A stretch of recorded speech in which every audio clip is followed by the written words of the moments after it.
तपाईले ज्यान जाला बरु कुर्सी चाहिँ छोड्न हुन्न भन्नेमा तपाईँ दृढ हुनुहुँदो रहेछ। अब आजकल म तपाईबाट अलिअलि सिक्न बल गर्दैछु। कोभिड लागेपछि पनि स्वास्थ्य सामग्रीमा भ्रष्टाचार भएकै कुरो खालि कसैले तपाईलाई आरोप लगाएको मात्रै कुरा होइन यो। अब तपाईँ नै हो। अहिले पनि कमिसनको खेल 105 वाला खेल भएको र त्यसले गर्दा कयौं सामग्री आउनमा व्यवधान भएको कुरा स्थापित भएकै छ। यो चीज प्रति तपाईँ कति गम्भीर हुनुभयो? प्रचण्डलाई राष्ट्रिय समस्या नै भयो भनेर म हो राष्ट्रिय समस्या कि तपाईँ हो राष्ट्रिय समस्या बहस गरौँ भन्न पनि म चाहन्छु। पार्टीभित्र बहस गर्दा कहिले तपाईँको कुन कार्यक्रमलाई मैले कहाँनिर व्यवधान गरेँ तपाईँले ठोस रूपमा कुनै जवाफ दिन सक्नुहुन्छ? उहाँ तपाईँले विश्वासको मत माग्ने पनि नैतिक अधिकार छ र प्रधानमन्त्रीजी? यो सदनसँग यी मान्य सदस्यहरूसँग कोभिडकै कुरा गरौँ न। दोस्रो लहर सुरु हुन लागिसकेका थियो, त्यसका सङ्केतहरू देखिसकिया थिए।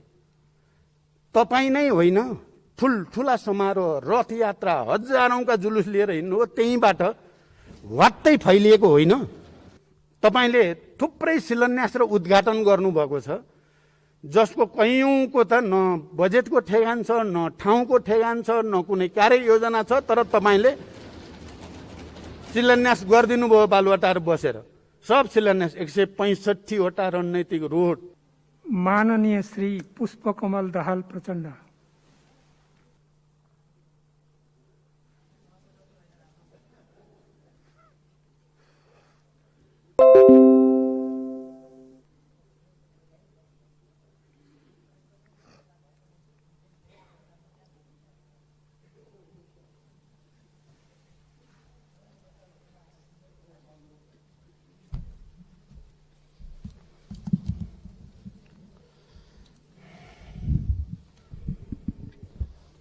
मलाई लाग्छ प्रधानमन्त्रीजीलाई राम्रोसँग थाहा छ कि यो सदनले उहाँलाई विश्वासको मत दिँदैन।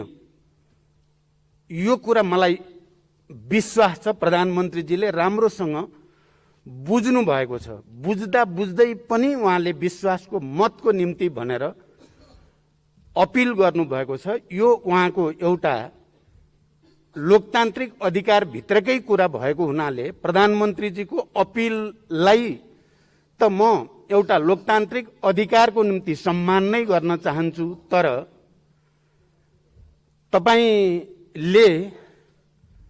तपाईको नेतृत्वमा सरकार गठन भएदेखि यताका सबै गतिविधिहरूको समुच्चयमा हेर्दाखेरि विश्वासको मत प्राप्त गर्ने कुनै स्थिति छैन। Enough is enough. तपाईले अहिले पनि राजीनामा दिएर नयाँ सरकार गठनको निम्ति बाटो प्रशस्त गरिदिनु नै लोकतान्त्रिक मूल्य मान्यता संविधानको मर्म भावना अनुकूल हुन्छ भनेर म तपाईलाई सुझाव राख्न चाहन्छु।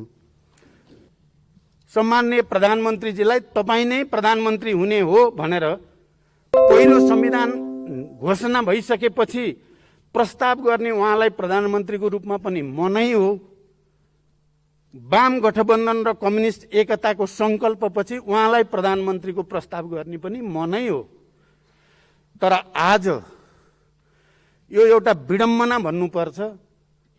3 वर्ष बित्दा नबित्दै कम्युनिस्ट एकता पनि छेद विच्छेद जस्तो हुन पुगेको, संविधान पनि बडो चाहिँ नराम्रोसँग चिथोरिएको, कोपरिएको र त्यो संविधानलाई नै कोरोना लाए जस्तो। अहिले देश र समाज त कोरोनाले आक्रान्त छँदैछ। हाम्रा गतिविधिले, खास गरी सरकारका गतिविधिका कारणले संविधानलाई पनि कोरोना लाए जस्तो, आइसियुमा राखे जस्तो अवस्थाबाट हामी गुज्रिन परेको छ। मैले त्यो पात्रको हैसियतले मैले यो सम्मानित सदन समक्ष एकचोटि हामी सबैले गम्भीर रूपले विचार गरौँ, यसको निम्ति प्रमुख जिम्मेवार को?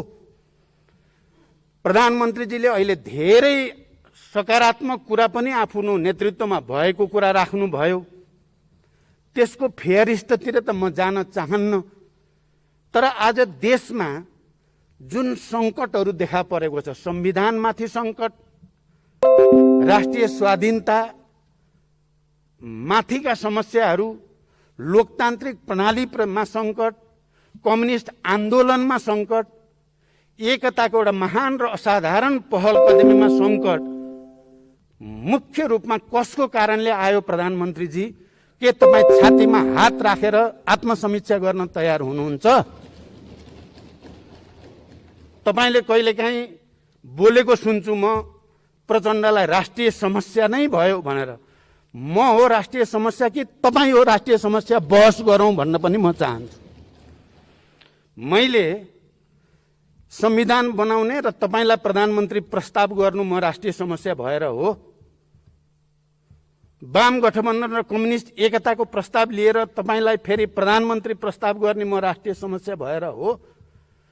मैले तपाईसँग पार्टीभित्र बहस गर्दा कहिले तपाईको कुन कार्यक्रमलाई मैले कहाँनिर व्यवधान गरेँ तपाईले ठोस रूपमा कुनै जवाफ दिन सक्नुहुन्छ? मलाई लाग्छ तपाईसँग जवाफ छैन, तपाईसँग तथ्य छैन, तपाईसँग आधिकारिक र प्रामाणिक तर्क पनि छैन भन्ने मेरो विश्वास छ। बरु यसको निम्ति तपाईँ नै जिम्मेवार हो। तपाईले वाम गठबन्धन र कम्युनिस्ट एकताको पछाडिको राजनीतिक स्थायित्व, विकास र समृद्धिको हाम्रो सपनालाई तपाईले डे वानदेखि नै तुहाउनेतिर लाग्नुभयो भन्ने मेरो आरोप छ तपाईमाथि। हामी छलफल गर्दै थियौं, पार्टीभित्र बहस हुँदै थियो, विवाद हुँदै थियो।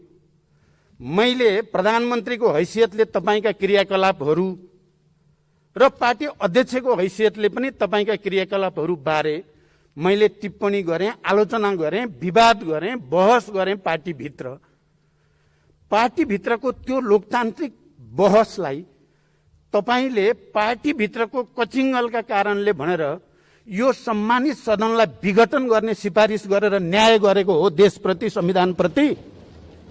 मेरो प्रश्न छ प्रधानमन्त्रीजीलाई, तपाईको र मेरो बहस भयो, पार्टीभित्र विवाद भयो, त्यो पार्टीको आन्तरिक विषय थियो।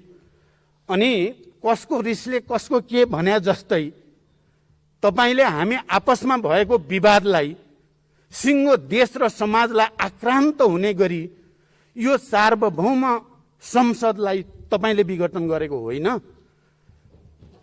आज यो सदनमा प्रधानमन्त्रीजीले विश्वासको मत माग्नु भएको छ।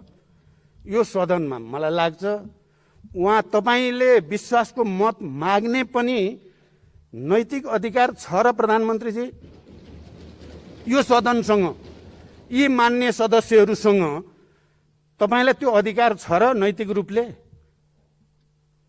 म अझ अनौठो कुरा के मान्छु भने प्रधानमन्त्रीजीले खालि यो विघटन गरेको सिफारिस सर्वोच्च अदालतले पुनर्स्थापना गरिदियो, त्यसकारण उहाँले स्वीकार्नु भयो होला भन्ने म ठान्थेँ। तर एक दिन सम्माननीय राष्ट्रपतिजीले बोलाएको सर्वदलीय बैठकमा प्रधानमन्त्रीजीको अभिव्यक्ति सुनेपछि चाहिँ प्रधानमन्त्रीजी त्यो अदालतको फैसला मान्न तयार हुनुहुन्न, त्योसँग सहमत हुनुहुन्न भन्ने कुरा उहाँले प्रष्टसँग राख्नुभयो। त्यसकारण आज यदि तपाईले यो विश्वासको मत प्राप्त हुँदैन, त्यसपछि म संविधानको अर्को धारामा जान्छु, त्यसपछि म फेरि यो सदनलाई विघटन गर्छु र फेरि मध्यावधिमा जाने प्रयोजनको निम्ति आउनुभएको त होइन।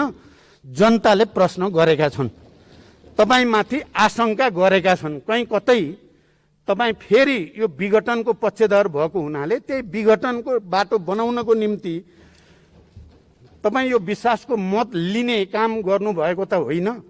कामहरूको कुरा गर्दा मैले अघि सुरुमा पनि भने प्रधानमन्त्रीजी तपाईलाई यति ठुलो ऐतिहासिक अवसर प्राप्त थियो। मैले भन्दा त तपाईलाई त्यो अप्रिय लाग्छ।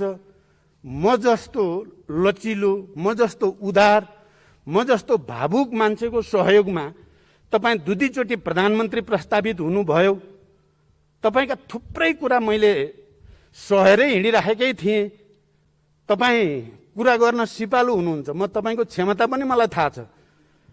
तपाईँले मेरो र तपाईँको अन्तर के रहेछ भने म मनमा जे छ मुखमा नि त्यही आइहाल्छ, मेरो अनुहारमा नि त्यो आउँछ। तपाईँ मनमा एउटा अनुहार र मुखमा अर्को गर्न सक्ने क्षमताको मान्छे चाहिँ तपाईँ हो रहेछ क्या। नत्र मैले तपाईँलाई भन्ने गर्थेँ, मलाई त अलिकति फकिने मान्छेलाई हिजो हामीले गरेको सहमति समझदारी मैले तोड्या हो र प्रधानमन्त्रीजी। पालो पालो अध्यक्ष, पालो पालो प्रधानमन्त्री मैले तोडेँ। त्यसो गरेको भए आज तपाईँ कम्युनिस्ट आन्दोलन यो देश कहाँ हुन्थ्यो? यो सबै दृष्टिकोणले हेर्दा कहीँ न कहीँ सत्तामा बसिसकेपछि तपाईँमा जुन दम्भ अहङ्कार देखा पर्यो, तपाईँ सबैतिर कस्तो अनौठो भयो क्या। यो एउटा कस्तो मनोदशा, मनोग्रन्थि तपाईँमा विकास भयो। सबैतिर चकाचौध राम्रो मात्रै भइरहेछ भन्ठान्नु भयो तपाईँले। भएका कुरा पनि भए भन्नुभयो, नभएका कुरा नि भए भन्नुभयो। कोभिडकै कुरा गरौँ न, दोस्रो लहर सुरु हुन लागिसकेका थियो, त्यसका सङ्केतहरू देखिसकिया थिए। तपाईँ नै होइन, ठुल्ठुला समारोह, रथयात्रा, हजारौंका जुलुस लिएर हिँड्नुभयो, त्यहीँबाट वात्तै फैलिएको होइन। तपाईँ प्रधानमन्त्री जस्तो मान्छेले अनुशासनमा नबसिदिएपछि, कोभिड कन्ट्रोल गर्नको निम्ति आत्मअनुशासन पालन नगरिदिएपछि अरूलाई भन्ने नैतिक अधिकार कसरी हुन्छ? रथयात्रा अलि पछि गरे हुँदैन थियो?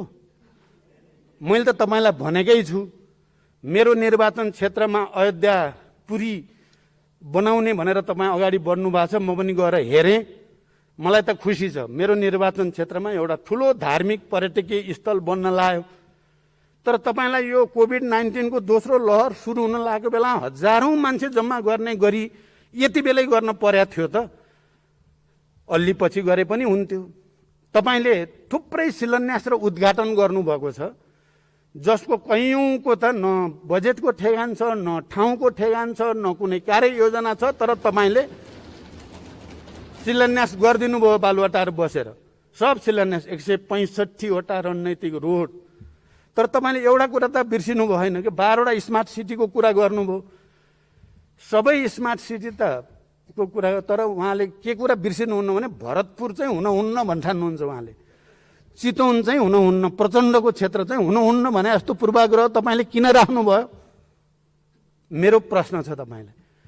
त्यही स्मार्ट सिटी पनि त्यति पूर्वाग्रही तपाईँ हुनु पर्थ्यो र?